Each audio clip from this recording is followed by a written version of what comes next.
As an independent artist looking at a new year, you might be thinking, how in the world am I supposed to keep up with all of the demands that an independent artist is faced with?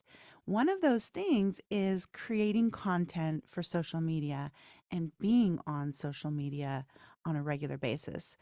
It can be overwhelming. I totally understand it. I have to do the same thing in my business, which is I'm a music producer, but also I love to help independent artists navigate the music industry. Well, no one will find me, no one will hear my valuable content unless I create content and put it out regularly. So I totally understand and empathize with that demand and that burden that's on our shoulders. So in today's video, I wanted to talk about how to wrap our brains around this thing about creating content. How can you afford it? What content is, what some ideas might be for spreading it out. And I hope this is valuable for you. My name is Becky. This is the Empowered Indie Artist YouTube channel. There's a link in the description below to the Artist Branding Workbook, which a lot of artists have found extremely valuable in focusing in on their brand, which is an essential in today's very noisy music landscape. You have to stand out in the crowd. And I know you will, and I know you do because you are an individual. Your music is unique to you, but no one will find you if you try to do what everyone else is doing. You really have to find your unique voice. And this branding workbook will help you dig deep into who you are so that your brand is a reflection of who you are in an authentic way. Okay, so let's get to it. Content as an independent artist. First of all, let's define what content is. Most independent artists are thinking about music being their content. Well, yes, that's one thing. There's so many other things that you, as an independent artist, can create that would be considered content that is valuable for your social media presence. So, content being a song is one thing, but then there's also tutorials. There's valuable information, things that you have learned, insights into your personality. All of this can be considered valuable content. And so, what I want you to do is sit down with a notebook or your memo pad on your phone. And I want you to just brainstorm things that you have seen on social media by independent artists that you have found really helpful and entertaining. It doesn't have to be entertaining in like a silly way, but just something that you found engaging. Make the list. And then next thing you're going to do is think of how you can create something that falls in that same category, but is unique to you. The second thing I want you to do is to really think outside of the box. I love following some independent artists. I don't even really listen to their music, but I am so struck by the content that they create and that they post because it's so unique.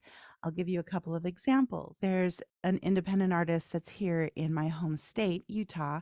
Her name is Mindy Gledhill, and every time she has a single releasing, she has just tons and tons of really cool content that comes with it. One could be like the tutorial showing how to play the ukulele for her song, or the chord sheet for her song. What else has she done? She's just done like crazy cool things. Another artist that I love to follow, she's actually a producer and artist, Shar.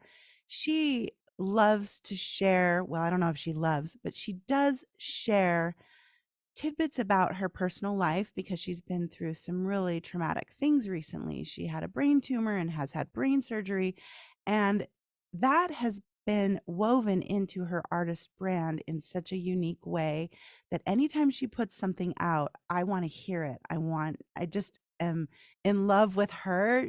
Her personality is so cool.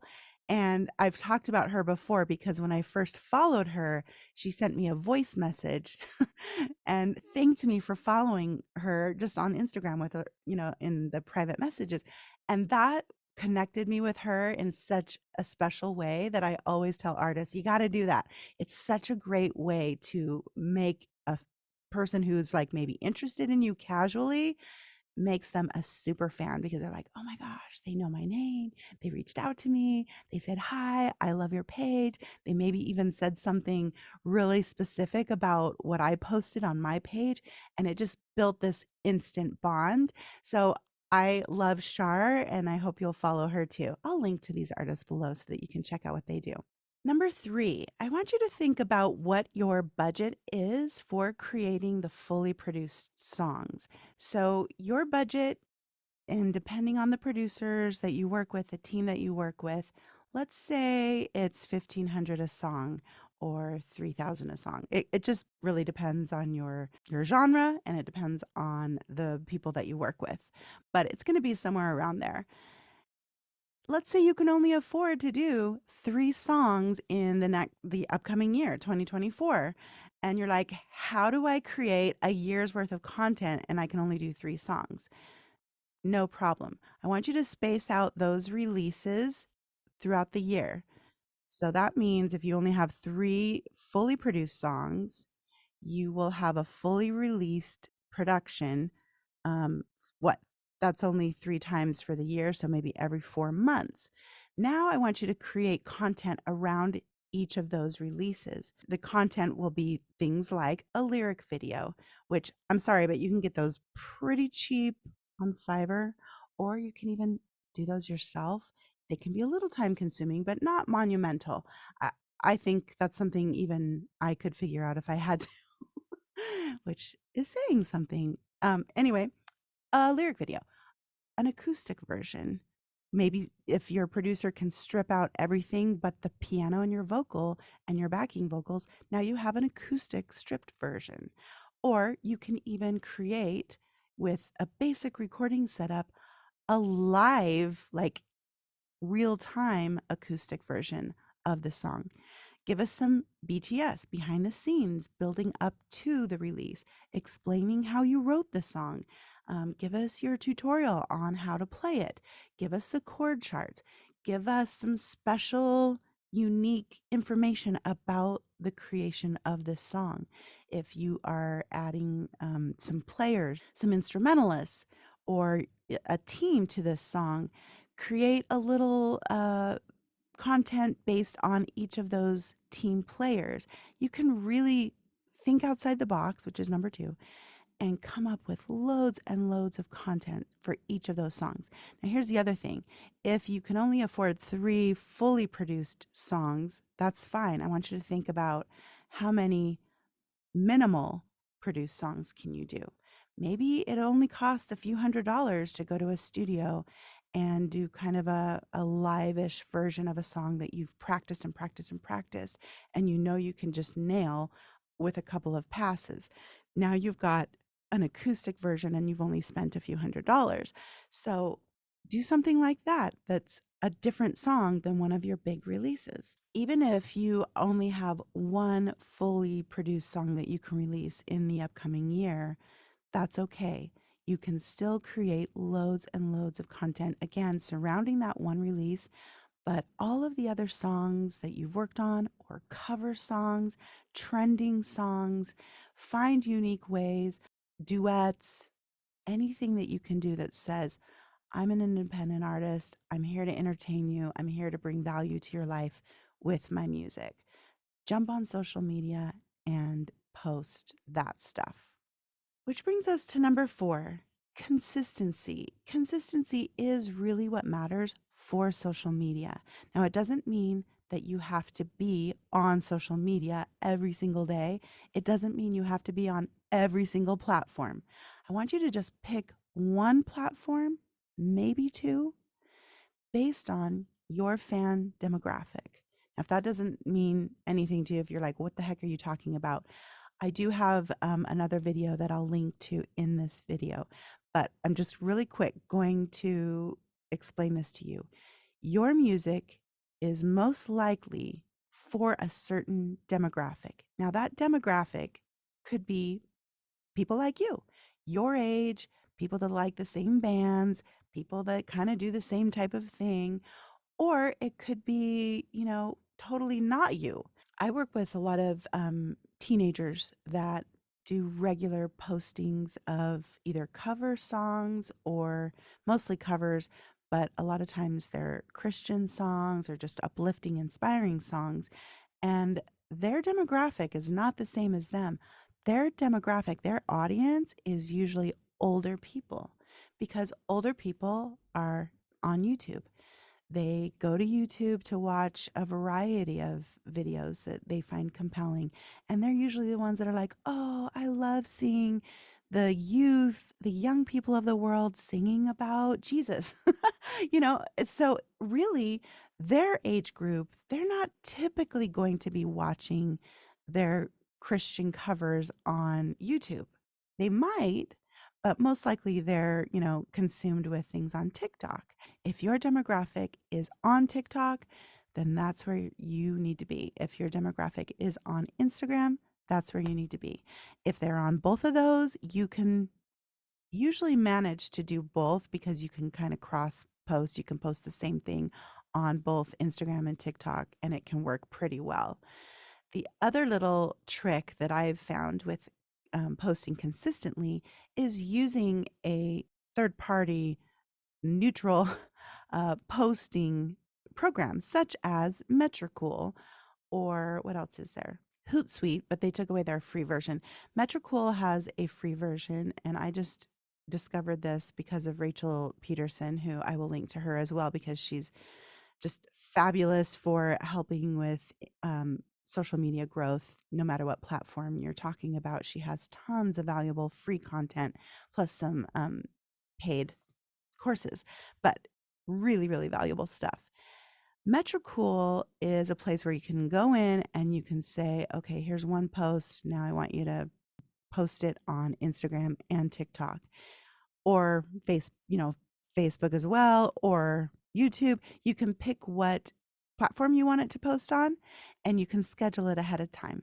The beauty of doing it this way is that you do not have to get on the platform, which, as I think we all know, once you get on the platform, it can be like, I'm just going to post real quick. And then before you know it, a half hour has passed and you haven't even posted yet. You've been scrolling. The death scroll. We don't like the death scroll. And if you're really finding yourself, if the death scroll is really becoming a burden in your life, using these third party posting and scheduling apps is really important.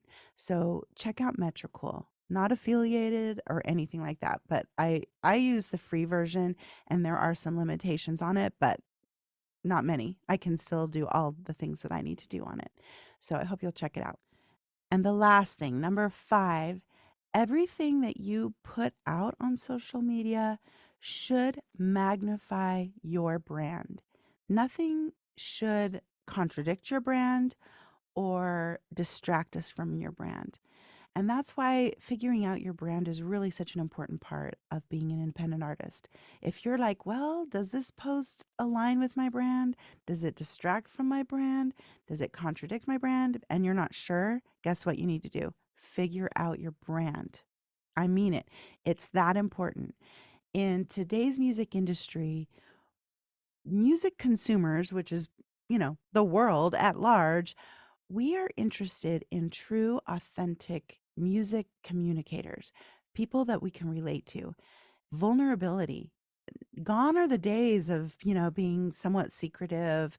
You really, now you're the one in control as to what you do share with your fan base. You don't have to, tell all, but there has to be a genuine sense of you being you. And if you're not really sure who you are, like not just your sound, but like as a human, you got to figure that out. So I hope you'll grab that artist branding workbook. It's really going to help you zero in on that stuff. And as I always advise artists, creating hyphens is kind of what it really boils down to. You are not just an independent artist, but you're also a mom. So you're independent artist hyphen mom hyphen cook hyphen whatever. All of the series of things that make you you and unique. That is what your brand is all about. So I hope these little tips were helpful. I hope you'll grab the Artist Branding Workbook. Please like and share this video if you found it helpful, and let me know in the comments below how you're going to approach 2024 and how you're going to approach this burden of releasing content on a regular basis. It's really, really tough for independent artists, but it's also like never been a better time for us to be creative and share our creations with the world. Thank you for joining me today, and I'll see you next time.